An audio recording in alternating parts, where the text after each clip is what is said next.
Cada historia es una llave. Cada cronista, un guardián. ¿Te atreves a ser uno de nosotros? Bienvenidos a Cronistas de lo Oculto.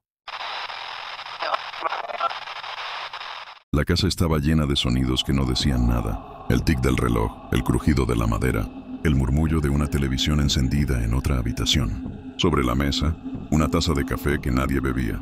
En la repisa, una foto de Lucía. La habían puesto ahí sin preguntarme. No dije nada. Desde que nació la niña, vivimos en casa de mis padres. No había otra opción. Lucía no volvió del parto. La niña sí, y eso bastaba. Cada noche, al acostarla, me quedaba de pie junto a la cuna. No por rutina, por algo más. A veces, sin darme cuenta, me quedaba ahí hasta que amanecía. Al principio, todo parecía normal. La niña dormía tranquila, comía bien. Pero con el paso de los días, empezamos a notar cosas. Mi madre decía que sentía una presencia en el cuarto, que no era mala. ¿Qué era Lucía?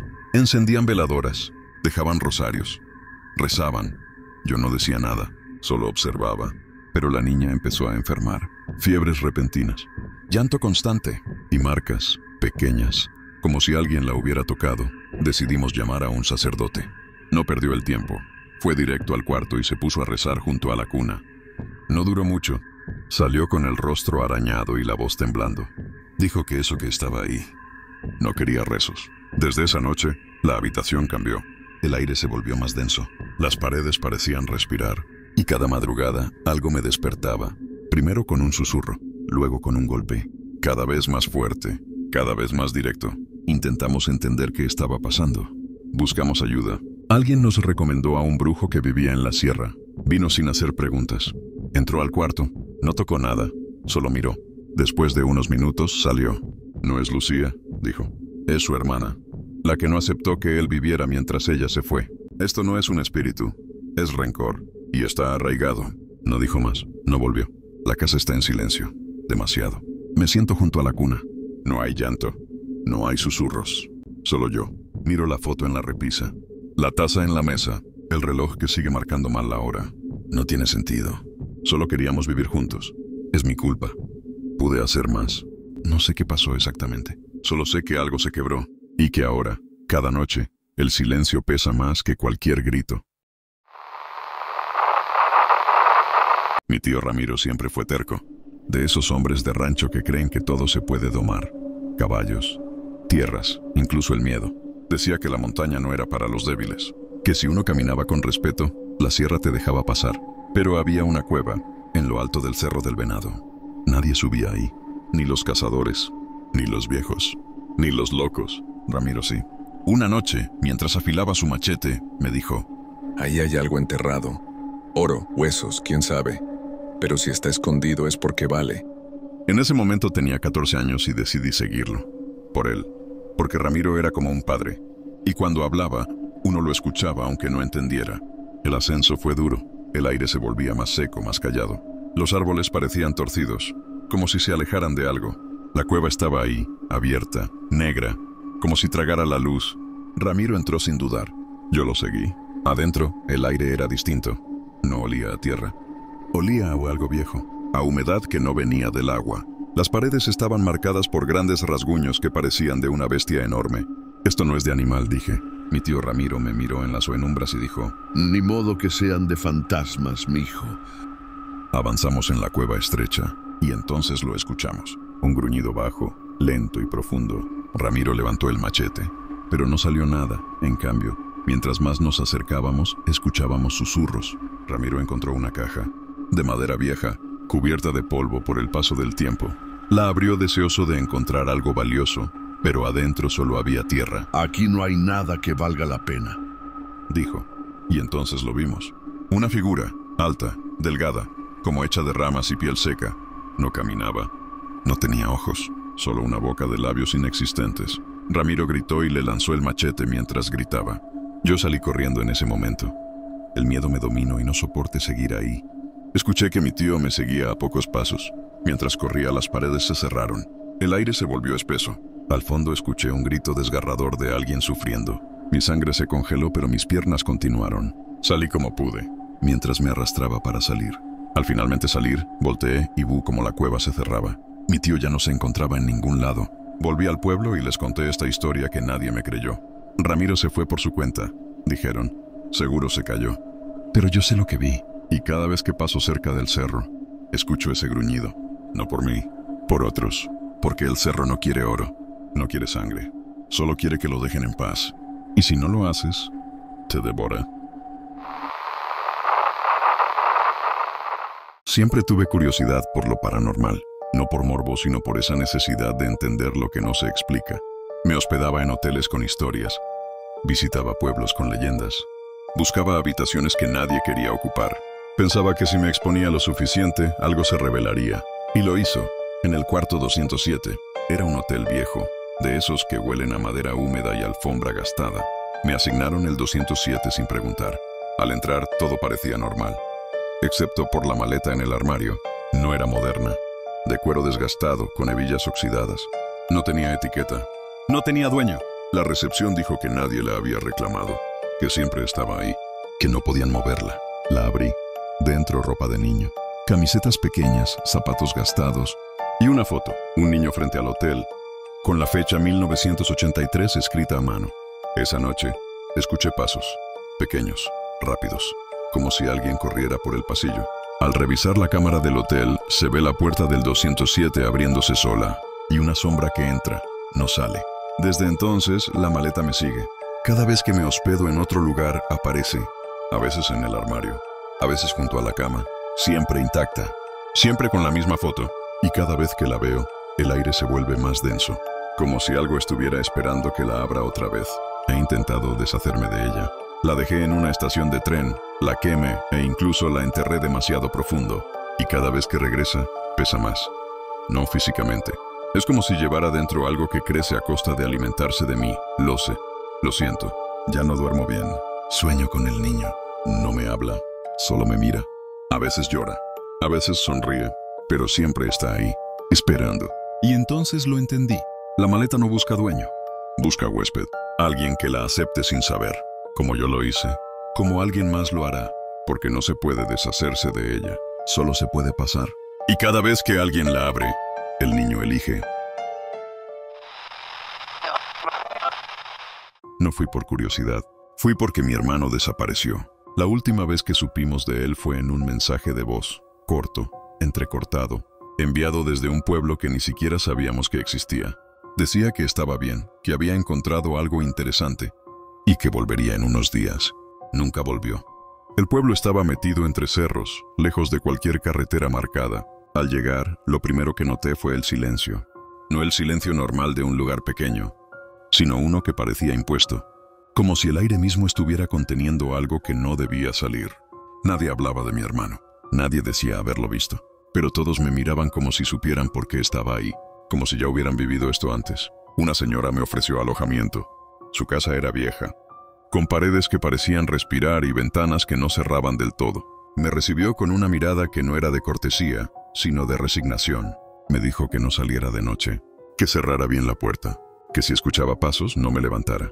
Su voz temblaba, pero no por miedo. Era otra cosa, como si cada palabra le costara recordar algo que prefería enterrar. En la plaza del pueblo había una cruz de piedra, sin nombre, sin fecha, sin flores.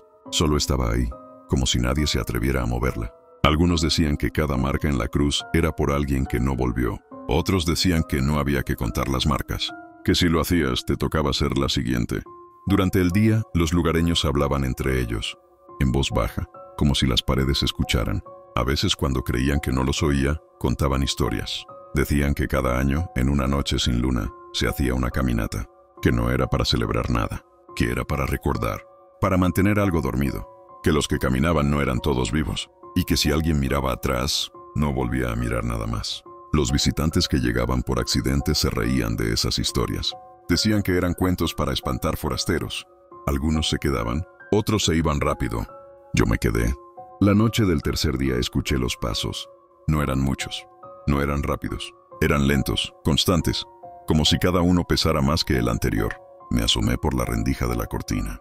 Vi figuras caminando en fila, todas vestidas de negro, todas con la cabeza baja. Nadie hablaba, nadie miraba atrás. La señora entró a mi cuarto sin tocar la puerta. Me miró con los ojos llenos de algo que no era solo tristeza. Me dijo que no lo siguiera, que no preguntara, que si quería irme, lo hiciera al amanecer. Pero yo no vine a huir, vine a buscar. La siguiente noche salí. Me escondí entre los árboles, siguiendo la fila a distancia. Caminaban hacia el cerro, por un sendero que no estaba marcado. El silencio era tan profundo que podía escuchar mi propia respiración, como si no fuera mía. Pasaron minutos, o tal vez horas. El tiempo no se sentía igual. Y entonces lo vi. Mi hermano estaba entre ellos, caminando, cabeza baja, ropa distinta, piel pálida. No parecía verme, no parecía saber que estaba ahí. Quise gritar, quise correr hacia él, pero algo me detuvo. Las figuras empezaron a cambiar, sus cuerpos se alargaban, sus pasos ya no tocaban el suelo. Algunos tenían rostros que no eran humanos, otros no tenían rostro, y entonces lo entendí. No era una procesión, era un tránsito, un cruce, y los que caminaban no eran vivos. Volví al pueblo al amanecer. La señora ya no estaba. Su casa estaba vacía. La cruz de piedra en la plaza tenía una marca nueva. Me quedé unos días más, no por decisión, por algo que no entendía. Pero ya no hay duda, mi hermano está muerto. Camina con ellos, y yo lo vi con mis propios ojos. No hay consuelo, no hay explicación, solo esa imagen clavada en la memoria, su rostro pálido, su mirada perdida, su cuerpo que ya no era suyo. La procesión no es un mito, no es una advertencia, es una condena. Y ahora sé que no lo recuperaré, porque los muertos no quieren que los vean, y cuando los ves, te quitan algo que no vuelve.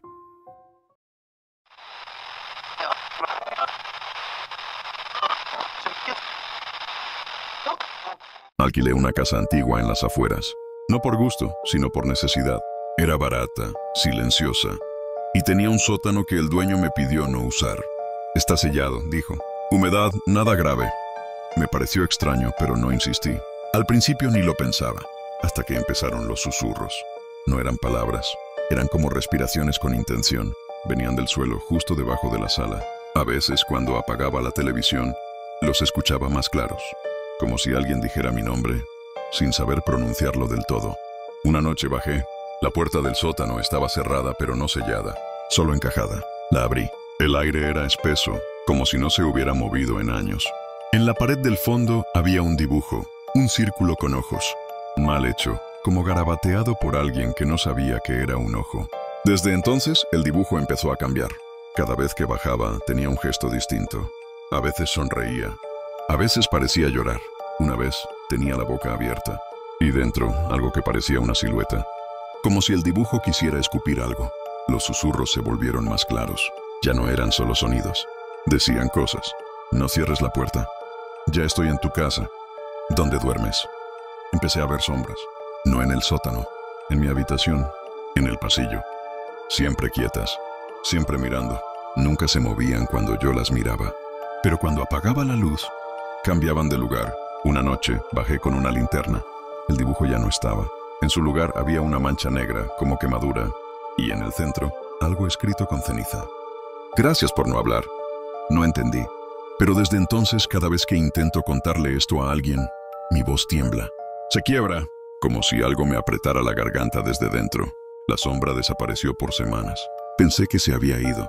Pero una noche, mientras dormía, desperté sin razón. La casa estaba en silencio. Y en la esquina de mi cuarto, estaba ella. No se movía. No decía nada.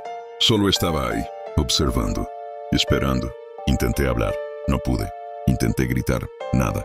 Y entonces lo entendí. No era que ella no hablara. Era que me estaba enseñando cómo se siente quedarse sin voz, sin poder pedir ayuda, sin poder explicar lo que ves, sin poder decir que ya no estás solo. Desde esa noche no he vuelto a hablar. No porque no quiera, sino porque cada vez que lo intento, ella se acerca. Me mudé al piso 9 porque no tenía a dónde más ir. El edificio era viejo, con pasillos largos y alfombras que ya no tenían color. El departamento había estado vacío por años, según me dijeron. Nadie quiso decirme por qué, solo que la última inquilina era una mujer mayor, solitaria, que no hablaba con nadie. La primera noche dormí mal, no por ruidos, sino por la sensación de que alguien más estaba despierto. El baño tenía un espejo grande, empotrado en la pared, viejo, con manchas que no se quitaban. Lo miré un par de veces. No me gustó, pero no lo quité. Al tercer día, mientras subía por las escaleras, una vecina me detuvo. No fue una conversación, fue más bien un comentario que soltó sin mirarme.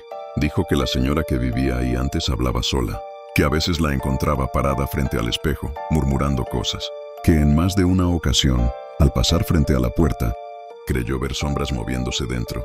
Aunque la señora ya no vivía ahí, no supe qué responder, solo asentí y seguí subiendo. Esa noche el espejo estaba más limpio. No lo había tocado, pero parecía recién pulido. Me acerqué, lo miré, y por un segundo juraría que vi a alguien detrás de mí. Me giré. Nada. Los días siguientes fueron peores. El espejo empezó a mostrar cosas que no estaban en el cuarto.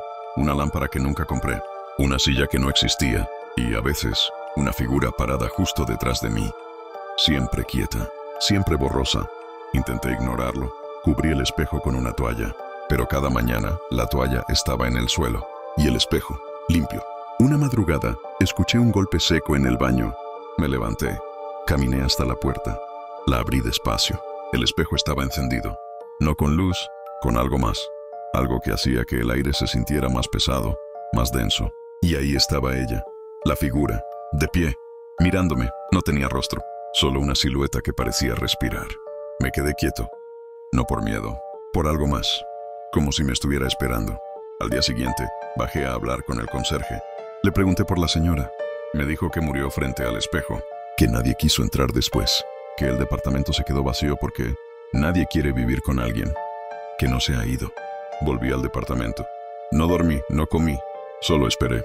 La última noche, entré al baño. Me paré frente al espejo. Lo miré durante horas. No pestañeé, no me moví, y entonces lo entendí.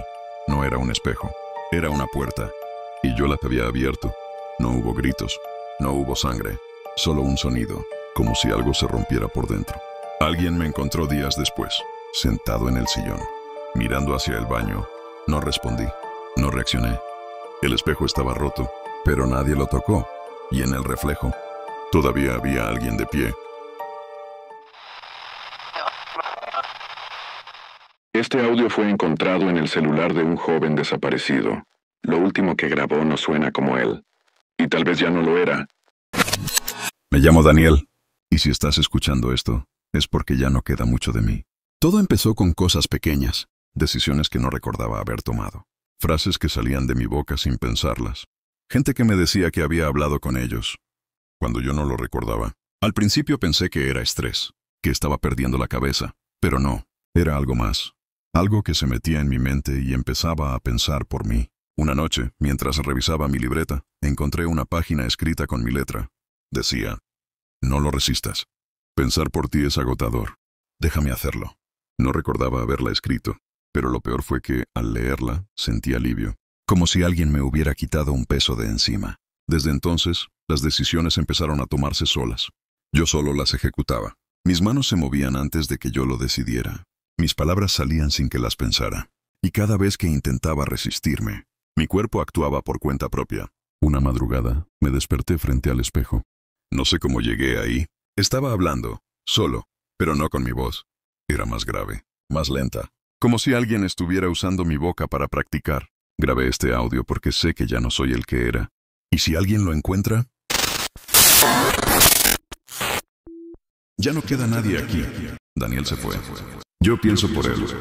Yo hablo por él. Y ahora, yo soy él.